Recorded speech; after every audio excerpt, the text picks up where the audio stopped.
Hey, you guys, welcome to a corner of my living room. I wanted to come and I wanted to read to you one of the days from my devotional, The Blessed Life, and it takes us day by day, verse by verse, through Jesus' Sermon on the Mount and 10 of the miracles that follow. And so it's about to come out, and so I just thought that I would read you one of the days. This is day 45, and it's on worrying. I know that nobody has a problem with worry, so this probably doesn't even relate to you, but anyway, it relates to me. And also I wanted to tell you that I was going to dress up for you, but this is pretty much how I look and what I wear basically every single day that I'm here. So I thought I would just come as is. So this is the weakness of worry, and the verse that goes along with it is Matthew 6:27 and 34. Can any of you add 1 moment to his lifespan by worrying? Therefore, don't worry about tomorrow, because tomorrow will worry about itself. Each day has enough trouble of its own. And this is what I wrote. I can't ever recall a time when in the middle of a stressful season, I said to a friend, I feel so much better this morning. Thank goodness I was up worrying all night. I'm not sure why we often default to worrying when we know it can't achieve a single thing. I suppose worrying makes us feel like we're getting ahead of possible pain, fallout, or loss we fear is coming down the pike. We know getting out in front won't stop whatever we're worrying about from hitting us, but at least we won't be ambushed by it. At best, worry is a lousy form of preparation and usually a terrible waste of energy, since half the time the stuff we worry about never happens anyway. This is what Jesus is detailing for us in these verses. Worrying can't lengthen our lives by even a moment, or add an inch to our height, which I could have used while playing basketball in high school. And there's no need for us to stew about what troubles might come tomorrow, because we have enough to concern ourselves with today.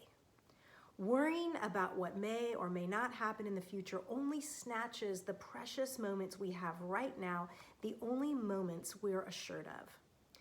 If we prayerfully and responsibly deal with today's troubles, instead of squandering the time fretting about tomorrow's, we might actually be able to keep certain ones from snowballing into yet another day. Jesus is offering us a valuable, common sense truth that stands on its own, but how much more meaningful when we remember who it is who is speaking them. That the Son of God himself is the one relieving us of worry, transforms his words from mere wisdom statements to life-changing kingdom of heaven realities because of his presence in our lives. We all know that living a life flooded with worry is awful and fruitless, but much of the time we just can't help it. What we need is to be rescued from it. That rescue is what so much of Jesus' sermon is about.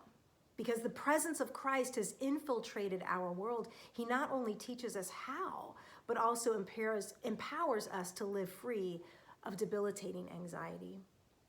What is keeping you up at night? Where have your resources fallen short of what you need? Who is threatening your possessions? I could tell you, don't worry, because that's inadequate and not very smart, but that probably wouldn't help you. What is needed are Jesus anchoring truths about how the hurting are the flourishing ones because the kingdom of heaven belongs to them, and how your heavenly Father knows what you need and is not caught off guard by your concerns. You don't have to get out in front of what might happen because he is already there. Worry doesn't get to have a bedroom in the Father's house where daily bread is provided and needs tended. Worry is an outsider in a world where God's people are infinitely more looked after than birds who can't meal plan, yet are fed. Where flowers that can't slip into dresses or tuxedos are adorned in glory. And at the bottom of all this, we need not worry because Jesus is present among us. He is with us. He is with you.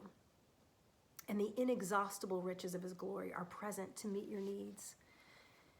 Heavenly Father, you feed the birds and clothe the flowers, and still I am much more valuable to you.